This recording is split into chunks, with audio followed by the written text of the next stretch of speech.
focus on the state of the hospitality industry, discuss some of the challenges and opportunities. Before we begin, I wanted to provide a brief introduction of today's distinguished group. Our moderator today is John Sommer. So John serves as the chair of the School of Hospitality Business Management Advisory Board, and he's also the area director for human resources in the Oregon and Washington region for Hilton Hotels. Today's panel members include Anthony Anton, President and CEO of the Washington Hospitality Association, go Cougs.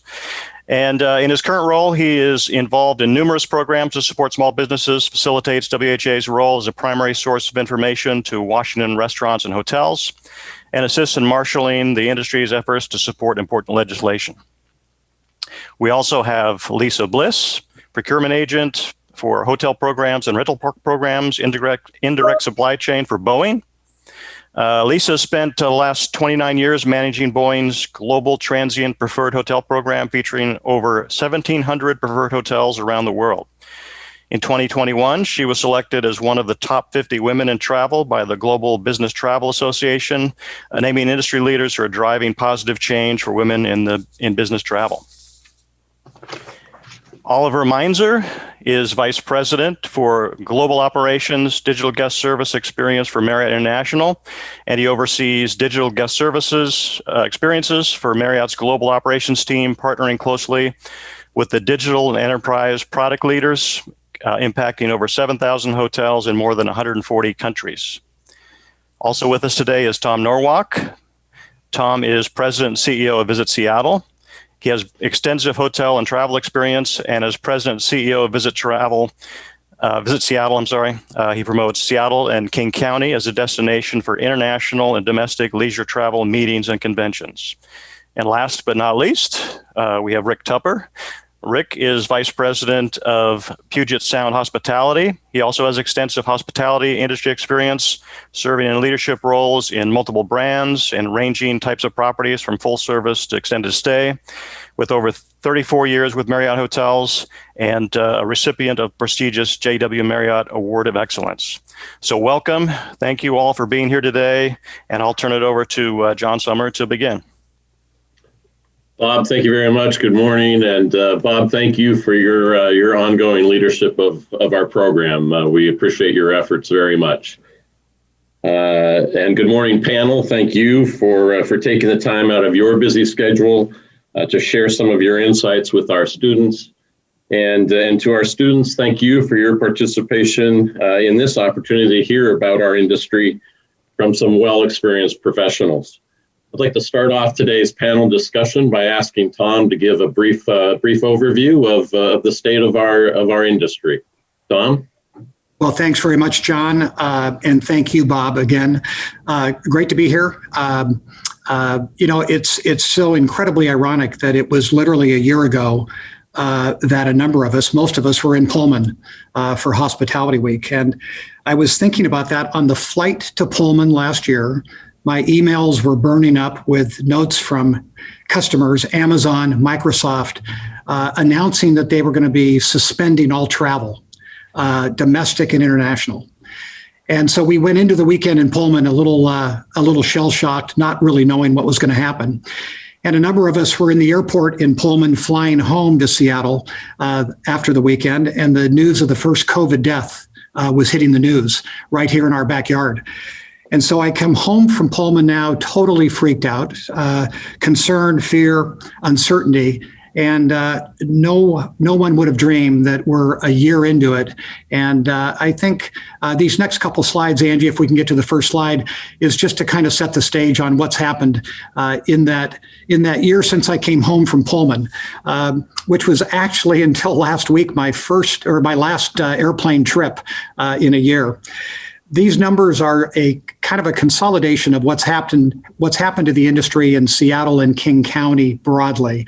That's what we do at Visit Seattle. We're selling the entire region, but our focus primarily has been on the county and the city. These numbers reflect just massive changes in year-over-year visitation, spend, performance. When you take 52%, 10 million plus visitors, overnight visitors out of a region, you reduce spending by 56%. Everything around that crumbles. And as we've seen, jobs, and I know Anthony will speak to this as well, a 43+% drop in employment just in Seattle King County.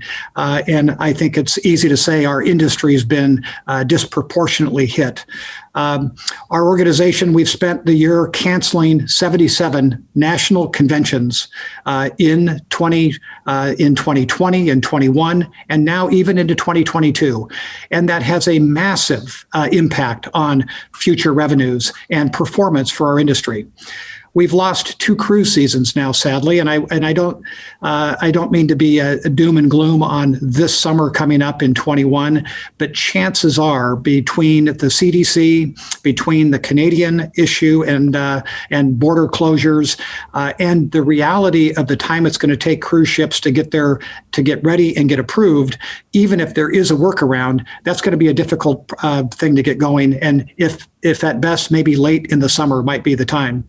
And our performance, if you look at downtown Seattle, 2020, Seattle performed at 26% occupancy, a number of hotels closed, compared to about 80% a year ago. So we were on at the end of a decade of incredible growth. San Francisco to the south, 38%, San Diego 40%. And the point there really is that Seattle has continued to underperform for lots of different reasons, but we are still in the midst of grappling with this in a frightening way. Angie, next slide. It's not without some hope and optimism, though, and I would say that to everybody that's on the call.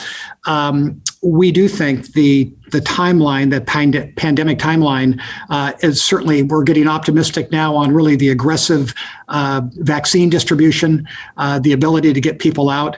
We know that there's 2 things to consider: the return to pre-COVID activity and a return to pre-COVID revenues. Both are different, both will happen at different times, but we're really looking at the middle of 2023 that we think overall revenues, not revenues, but really activity, occupancy, numbers, visitors could start to return to the pre-COVID levels. We think the revenues itself will take a little longer, and that will happen in early 2024. Revenues are critical on the hotel side, certainly not only for operationals, but certainly the lodging tax creation that it spins off of for every part of the community. Lodging tax supports arts and culture. It supports housing, and it certainly supports the promotional efforts of everything we're doing. We're encouraged when we look forward at the forecast. We think this year, next year, we'll have tremendous growth, and I think that's going to bode well for opportunities, for employment, and everything else. And I'll close just by saying we have some of the most coveted major projects happening in our region of any destination in the country, maybe the world. The International Arrivals Facility at SeaTac, a new arena and hockey team coming in this fall, which is going to change the music landscape in our region, and certainly going to be a boost for everything around sports. We're building a $2 billion convention center expansion, which is right in the middle of scheduled to open in 2022.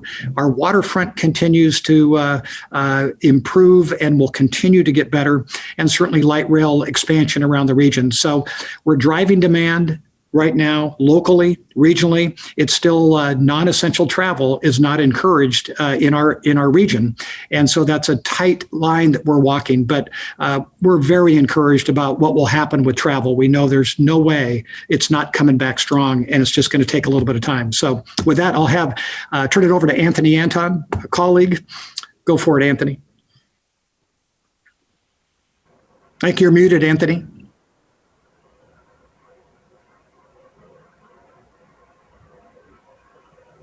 There we go. Sorry about that. I was trying to set up my screen so I could look at you and also see the presentation. I just have a couple of things I want to share. And if we can bring up my presentation, there we go. Thank you. One, with Tom, I gotta share. This is unprecedented times. I was the lead lobbyist for Boeing in the state of Washington, and I thought informing legislators that an industry was losing 40,000 jobs would be the worst thing I would ever do when after 9/11 Boeing went down. And yet our industry has lost, at the height, 200,000 jobs. and it has been a brutal time. If we can move to the next slide. So I'm just going to start with the negative. In that is the loss of income that we saw in Q2. We expect Q4 to match it. And this is all sides of our industry. An interesting note on food service. Food service includes both quick service restaurants and full service restaurants. And generally speaking, quick service is up 7%. And that's about 45% of the industry, which means full service is up here with hotels and museums and other folks in that 80% loss. It just tells you, I hope in your careers as you move forward, this is truly a 1 in 100 year event, and you never have to experience this again in hospitality. So it is tough, and you're graduating at a time where the industry has seen things it's never seen before, and I'm sure we'll talk a little bit more about it. It's going to have to make adjustments and other changes. That some will be permanent, some will be temporary as we climb back out of this. But I'm tired of being on the news and always being the negative guy. So let me flip to being the positive guy, because as a cook, that's what I do much better than always talking about the bad news. If we can go to the next screen, is we're going to come out of this, and we're going to come out of this. There we go. We're going to come out of this strong, and the reason why is to be really, really honest. The values of Generation Z and the millennials are such that we're lining up for a really bright future. So if you look at the generations that are retiring and moving away, those numbers have been shrinking for a while because we all get older. And that move is moving away from the main buyers. And if you look at the people who are moving in, that's the millennials and Gen Z. And the reason why this makes me so much full of hope is the generations that are retiring or moving past being the main source of economic drivers. What they truly valued were objects and things collectively and on average. So a larger car, an object. When I was growing up, I wanted a new video game thing or a new bike. I wanted an object for Christmas.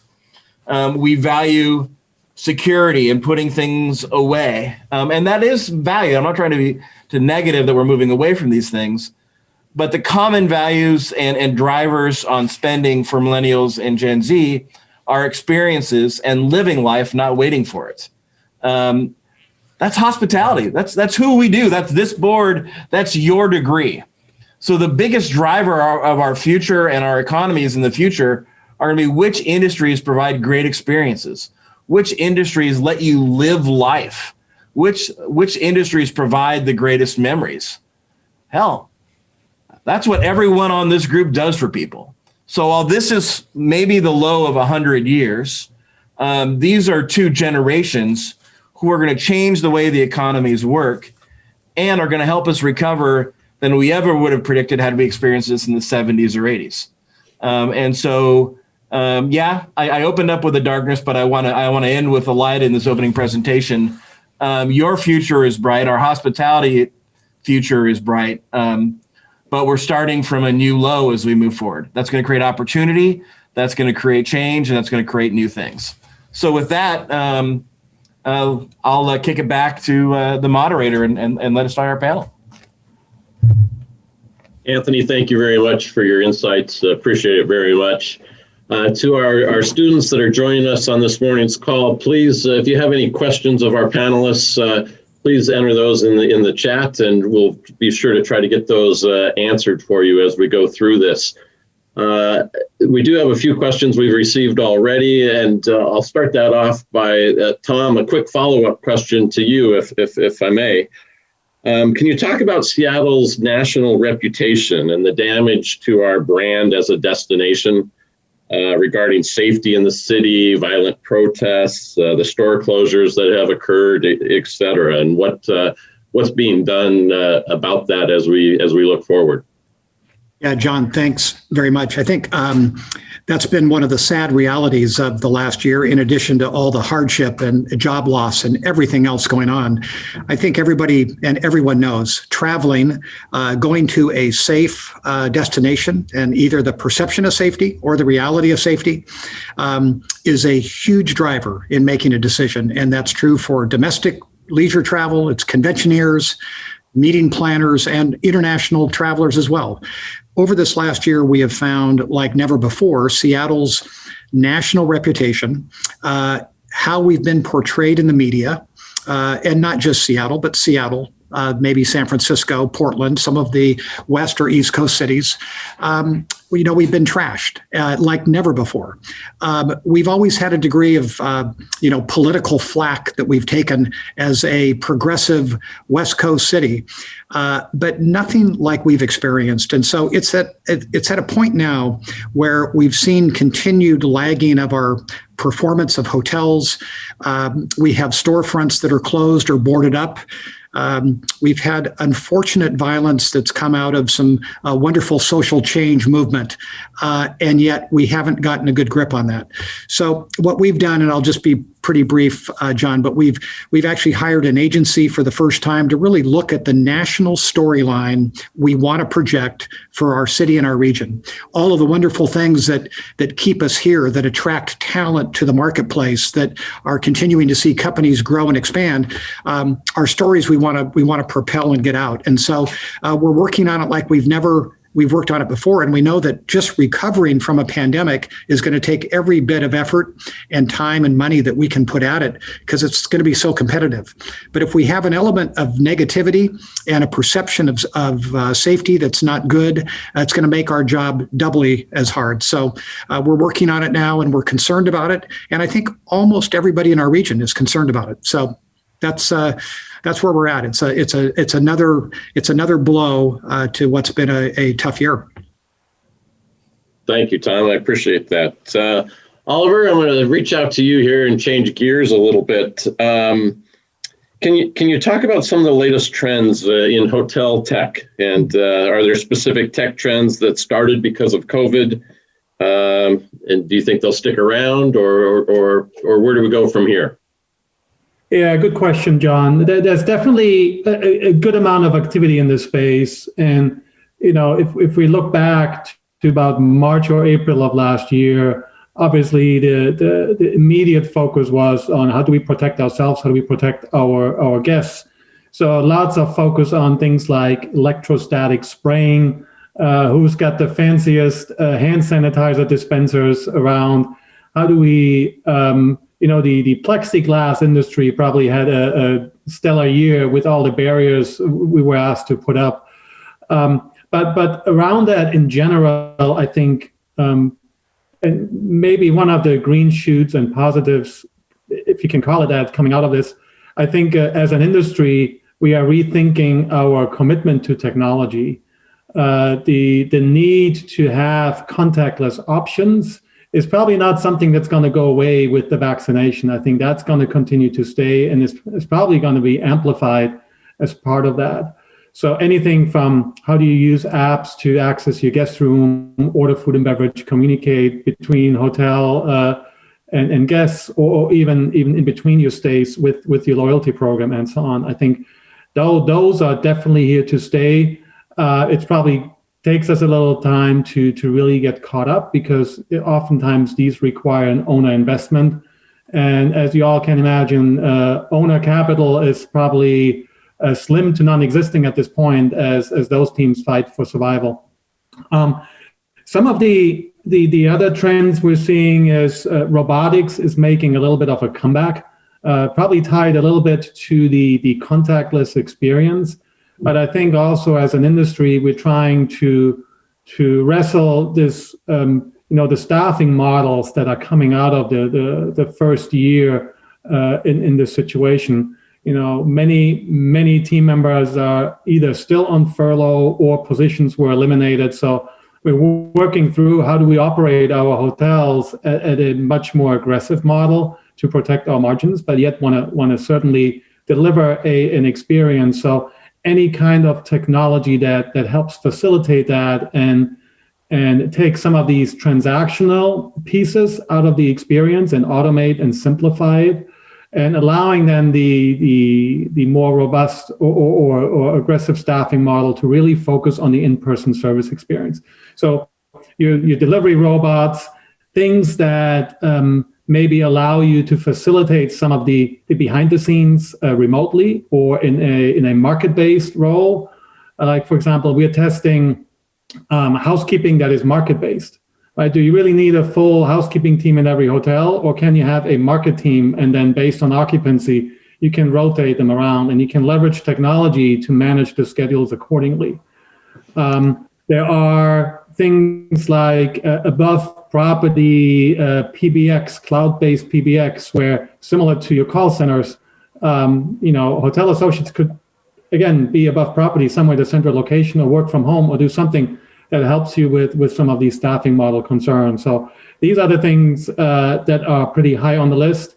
I think two other areas that are getting more and more attention is meetings and events. How do we facilitate meetings and events, maybe use the space differently? Not everybody in person, not everybody wants to travel. So the concept of the hybrid meetings, and there are a lot of startups as well as established technology providers that have really been active in this space. And last but not least, I think this is one out of the safety concern that I think is here to stay, is air quality.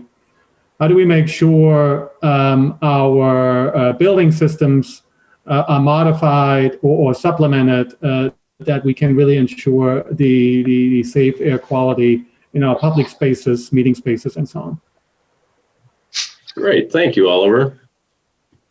Lisa, I'm going to reach out to you now, if I may, please. Bob did a quick little introduction regarding your role. You hold a role that's a little bit different than what most people think of when they think of the hospitality business. So can you explain in a little more detail your role at Boeing, and what type of job opportunities are there for hospitality majors in the future? Oh, sure. Thank you, John. And thanks again, Bob, and the wonderful students and all the panelists. Good to see you all today. With regard to my specific role, I serve in the procurement or supply chain area. We do consider the hotels part of our supply chain. In indirect supply chain for Boeing, it's anything that's service oriented. In other words, not going on a plane and flying away. That's a simple question. Is it going on a plane and flying away? That's the business units. Otherwise, it's indirect supply chain. So that's my role and where I fit. It evolved out of Boeing Travel having its own travel agency, full standing, separate operating unit of the company. And several years ago, we moved away from that, and now we're called a corporate travel department. And then in that move, as that transpired, anybody who was in that organization who sort of bought things moved over into supply chain management. So I've been in that area for a number of years, but really my desk hasn't changed. I manage our transient global hotel program. We have about 1,000 hotels in our current program, all of them not getting as much business as before, as this story's been already well shared. But the travel goes on. And for us, it's really about essential travel. And so managing the relationships with all the hotel partners, taking a look at our metrics, really looking at our average rate, strategizing about our average rate programs. For example, in 2021, we've got a 2-tier preferred rate program to allow for dynamic pricing as well as static pricing. That allows us flexibility in our travelers able to pick the best rate possible. And we augment that with chain-wide discounts and consortia rate discounts. I always say, have I got a deal for you? We got hotel partners to back us up on that. So it's a really interesting role. I also finalize negotiations on our group contracts of over $250,000 in value at any one event. We do not have a lot of those going on right now. Unfortunately, as Tom indicated, a lot of those were canceled last year, but I am looking at some in 22 and 23 now. So that's very encouraging. Like others, we see hope in all this. We do see a boom and a return. And then another element of my job has to do with the overall quality management related to our hotels and communications. So once these deals are done, I work with our travel organization and get the word out to all of our frequent bookers. So we have a group of folks that are expert users of our online booking tool. It's Concur Travel and Expense. And as far as quality and measurement of our program, those folks are the ones that are making the bookings every day. And so we get feedback from that organization and I exchange communication with them. So it's a broad reaching role. I've done it for a very long time now, and it's just been extremely rewarding. As far as opportunities for other hotel graduates, this is a unique role. I'm the only one at Boeing who does this. I'm not far from retirement, though. So there is opportunity here somewhere. But other opportunities we've had with SHBM students has been with our event planning and customer engagement. We've had internships with them, and they've actually been hired. So we do have a number of folks with BCA in the event planning organization that are COOG graduates. So there's some hope there too. And Lisa, while I still have the spotlight on you, we've received another question asking specifically of you, what are some of the biggest struggles of being a woman in the industry? And how have you overcome these struggles and made a name for yourself? Oh, thank you for that question. Graduating in 1980, I still have a newspaper. I should have brought it in here. Maybe I'll do it for next time. And it actually talked about how the 80s were going to be the year of the women business person. Well, in hospitality, we just took it for granted. We just didn't sit around and say, yes, most of the people in the class are men, but we had a lot of women in the program at that time. And we all had amazing opportunities. I quite honestly never felt a struggle. I went straight in the hotel industry, went to operations, went into sales, and it was just an open, positive environment. And I initially went with Westin Hotels when I graduated. So on the hotel side, I never felt that. And then when I was picked up originally by McDonnell Douglas Travel for managing their hotel program, again, same thing. They wanted somebody who really understood the hotel business and how to flip the table, so to speak, and start buying with hotels. So I've personally never felt that was a challenge. And at Boeing, diversity and retention of women, because the majority of our folks are engineers and the majority of them are men, right? So with Boeing, I've always had favorable experiences. So I've not felt that I had limits in any way because of being a woman. I've just gone out and done what I wanted to do to the best of my ability. I was the first female president of an organization here in Seattle called SCAL International. And that's a very, very old time organization. And I was the first woman president in that organization. And again, I just didn't let it stop me. I just kept going and doing what I was doing. But thanks for the question. No, thank you. Rick, I think I'll throw this one your way, but the rest of the panel, feel free to chime in. The question is, do you think the normal work week will change permanently? And do you think the hotel model will change as a result of COVID? And of course, number of people working from home today. Will there be more short stay travel and need for structures like hostels? Well, I wish there was a simple answer to that question. I think a lot of it would depend on what position you're talking about. I feel that there are certain positions that people can probably work from home. And one of those would be in the sales arena. There's absolutely no reason that you couldn't sell from your home. You may have to meet the customer on occasion to give a tour of the hotel, but that can be passed on to somebody from that works actually at the hotel. And you're seeing more and more where your salespeople are representing multiple hotels. So there's not the old standard that there's a sales manager at every single hotel. There'll oftentimes be remote sales managers that will represent large companies, that will represent multiple hotels. So that's a position that you're going to see probably go a little bit more remote. I think from a service industry standpoint, it's going to be a challenge.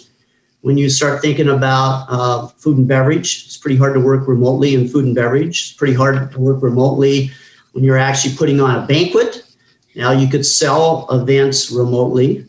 I think front desk, most of the positions in our industry is still going to be somewhat driven around being at the hotel. So you're not going to see us working out of the the home in our industry as much. Now, my role, you could probably work out of your house. I'm old school, so I still like to go to the office. It kind of keeps me separating home from work. But I do know a lot of people. I think, John, you're at home right now. Is that correct? Back at the hotel, actually. Oh, okay, good. So some of us have the luxury of working out of the house. But I think you're going to see our industry change dramatically. And to kind of piggyback on what Oliver said is that you're seeing things become more remote. You're seeing in the sense that we're going away from having to come to the front desk and checking in. You can now check in on your phone. You can reserve your room. You can have your phone become the key. So you don't even have to stop by the front desk to get your key. So it bypasses the front desk experience. And you leave those options up to the customer because we're providing several options. They're even exploring kiosks, which some of your generations are going to be much more comfortable with than maybe using their phones, depending on what generation you're talking to. But the kiosk would still allow you to avoid the front desk, check in on the kiosk, and then go to your room and not have that interaction. But there's still going to be somebody at the desk for a while because I think people still want that social interaction in some fashion or another. You're also, to piggyback on what Oliver was saying, is you're having mobile dining now where you can order your items off of your phone.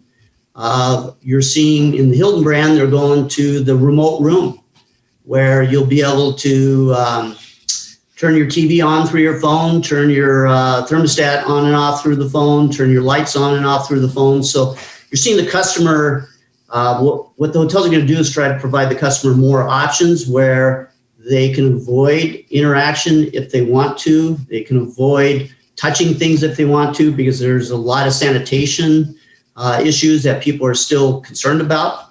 Those may change over the process of time, but it's hard to say. I think you're also going to see a change in the design of the guest room. I think that we're seeing it already in how the rooms are designed. You're seeing more and more of where carpets are going away to a more sanitary type of surface.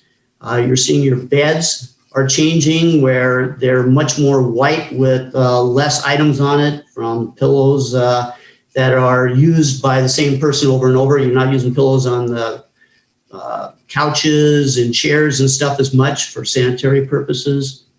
Your amenities are going to start changing. You're going to go away from the single amenity because people don't know if somebody's touched that amenity or not. So those amenities are going to be more bulk and put into the actual, say, the shower or bathtub where you're going to have shampoo and conditioner and body wash, etc., that won't be for just one individual stay. The number of times you clean the room will change. We're not cleaning the rooms every day unless the customer asks for it. So you're seeing a lot of changes there. And then when you even get in the public space, it's being redesigned. It's going to be more open. There's going to be shields right now. And whether that changes down the road is a good question. And, you know, like I said, like John asked, I don't know if we'll go to hostels or what the direction will go. I think everybody's still trying to figure this out. It's a huge shift. And I think all of us have learned to start being much more open to new ideas and to try to think about things a little bit differently. Anybody like to add anything else? I thought that was really good, Rick. I was actually taking notes and thinking about a lot of what you were saying there. I think a couple other things I would offer, and I've been saying this for a little while for those of you who heard me when I've come to Pullman, but I think this is going to expedite it. No one in Gen X or Boomers got into the industry because they loved technology. No. We didn't get into it because we couldn't wait to create a spreadsheet or develop an app or do any of those things. And the problem is that our industry is devoid of really understanding how to integrate great tech and use it. And I think we're all now seeing that this has pushed us through to adopt things that generations have been resisting for a long time. And I think that's only going to expedite post the pandemic. I'll just give you a little insight to my business, but from what I hear from others, this is a conversation going on a lot. Remote work didn't work for a long time, and we were afraid of it, so we didn't really want to make it work. But now we've figured out Zooms, Teams, name your thing. We've got 3 or 4 screens set up in our offices at home. My team is saying, do I really have to come back to the office? I enjoy not being on the road. I enjoy that I get, roughly 90 minutes of my life back a day, which you times that by 5. And so we're saying, why do we have a big 2-story building to house people? How do we narrow that down? The reason I'm going through that is because this could be an opportunity for hospitality. I still need a conference room, right? I still need a place to gather. I still will occasionally have to bring small teams together. So do we look at conference rooms and in lodging and in small needs, not just who's coming into our area, but as a short-term office alternative that fills up slow times? And what would that look like? I don't know. We've finally broken through Zoom or Teams or what you're using. They're here to stay. So can we expand our guest offerings that we can bring major speakers to smaller properties around the state via Zoom and still engage? But that means the technology of the property, the screens at the property, the things need to align to make that to happen. And those are going to be differentiation makers for new rounds of folks coming in. Because I still believe that people are going to want to get away. And I think we're seeing it today in our rural communities. My wife and I have been trying to find a place at a non-Puget Sound resort to get away from my office. They're all full, which I think is a good sign of they can't wait to get back. So those are just a couple of things that I see in tech and trying to offset slow times with the removal of the general company potentially away from offices. John, I would just add, I think Anthony and Rick, you're right on. And I think the office, work in the office, work from home, that's changed forever, I think, because of this past year. To Rick's point, there's a lot of roles that it's just not feasible. But I think what's inherently important is that this industry is a relationship-based industry. It's experiential. For the most part, it's face-to-face. And that's what we've missed this past year. I miss it with our colleagues in an office environment, but I don't think we'll ever go back in most cases to what was normal pre-pandemic. Agreed. Great points, everybody. Thank you. I'm going to open this question up to anyone who wants to field it. And of course, keeping in mind who our audience is here, we have a number of students that are getting ready to graduate or are looking for summer work opportunities in our industry, and that creates a challenge all by itself during the current time. So the question to all of you is, with the huge displacement of hospitality employees at all levels to other industries, will we be able to lure them back as the industry recovers, or are there even greater opportunities for hospitality students going forward? John, you could probably add a little bit to this too, but just to kind of give everybody a perspective, things will not change until we see occupancy change.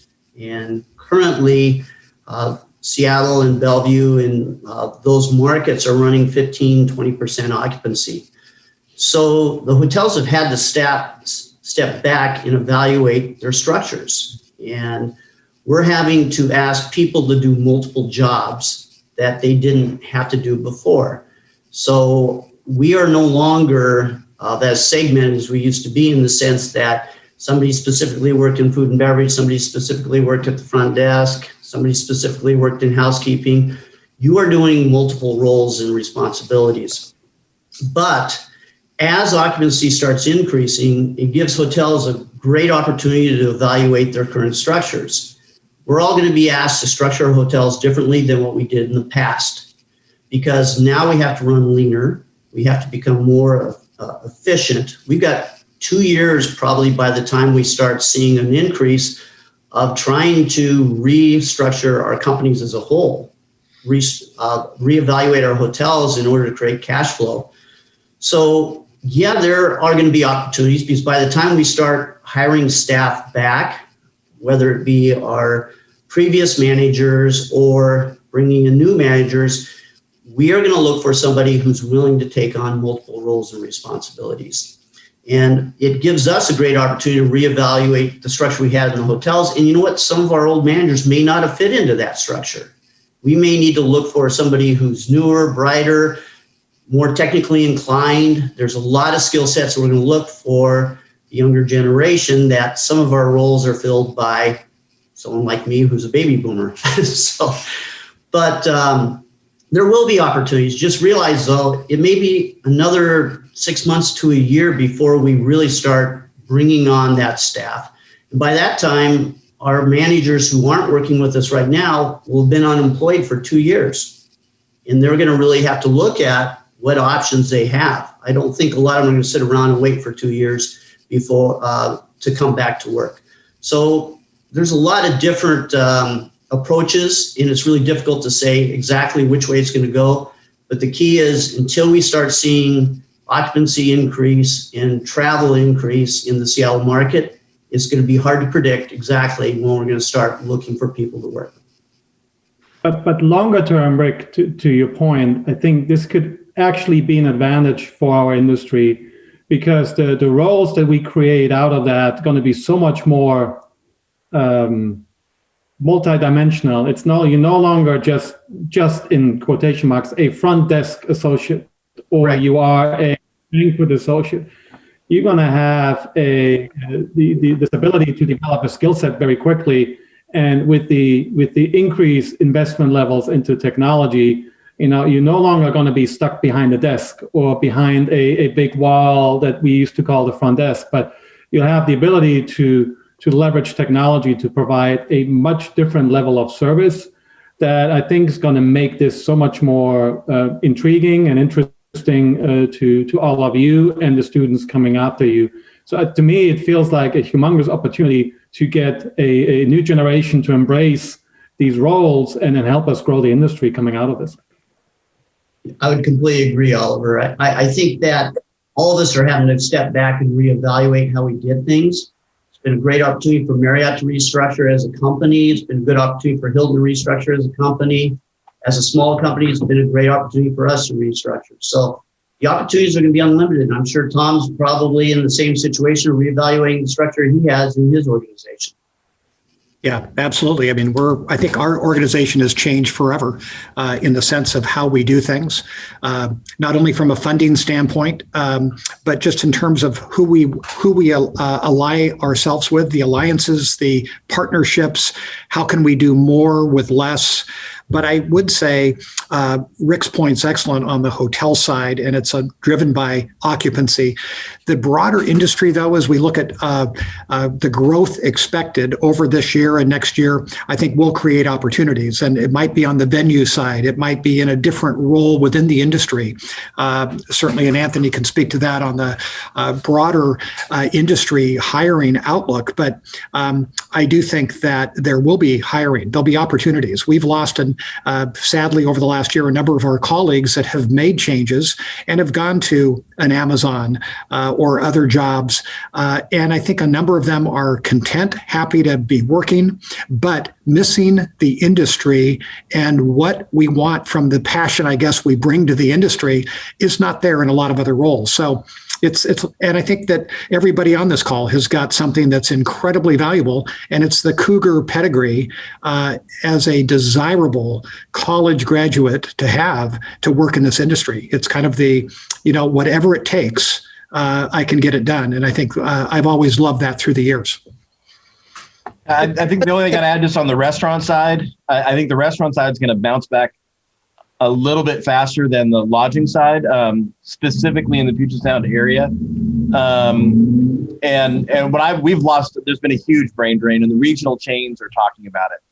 So I think if you're not finding opportunity initially in the Puget Sound core or in the lodging side, I think there's, I had dinner with someone the other night. Yes, I had dinner with someone the other night. And they were talking about they'd lost all three regional managers and three of their GMs because they'd been unemployed since last April. Initially, they were trying to make it work, and so they've all moved on, and they're like, how am I going to find GMs and regionals starting from scratch that fit my culture. Where am I going to do this? And I'm like, well, have you called Amy and Bob at WSU and found out where you can go? But I think the restaurant side is going to be looking immediately. So if this has interest to you, I think once we get past 50% and once we start seeing herd immunity in the immediate mirror, people are going to get comfortable in hiring back that mid-entry level work and college graduated dependent work that they were. I'm also really curious, and I don't know if others can talk to about, or John, what you're seeing is the rural communities. Because again, I think some of the rural properties are probably hitting a peak of their attractiveness of what they can do. And I don't know what they're seeing for brain drain or competitive stuff for that market. John, I don't know if any of your properties are seeing something similar that aren't in urban cores, or others have any thoughts on that. Well, I'll add to that before John, but Yeah. because I'm sure John will add to it. But our properties that are outside of the Bellevue, Seattle areas are performing at double occupancy relative to, well, that's not really fair to say in Seattle when we're talking 15%, but let's just say that they're running around 60 to 75% occupancy, because it seems people want to get out of the core city. They want an area where they feel a little more comfortable wandering around. There isn't quite the density of population, et cetera. So you're right. I think that it's surprised us, but it's been very interesting to watch how those areas have done so much better than our areas that we're accustomed to doing better.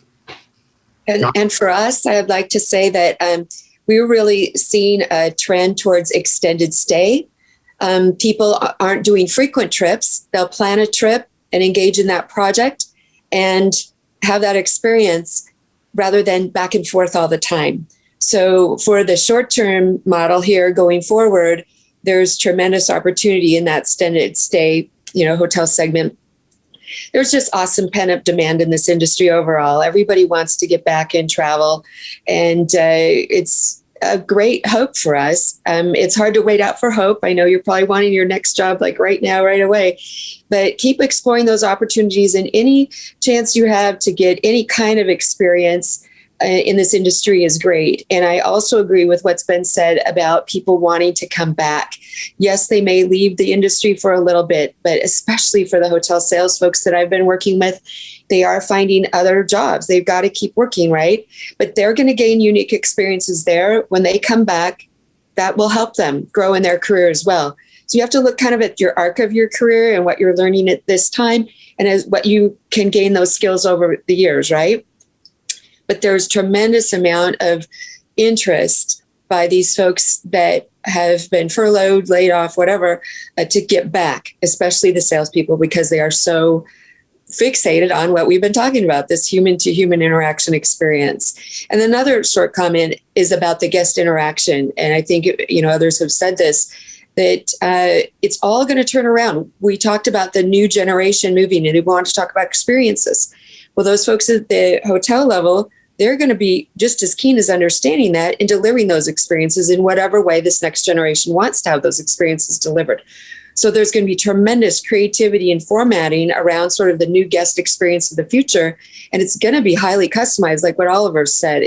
There's some real opportunity in that creativity. So I think it's just broadening the types of roles there will be in hospitality in the future, quite frankly.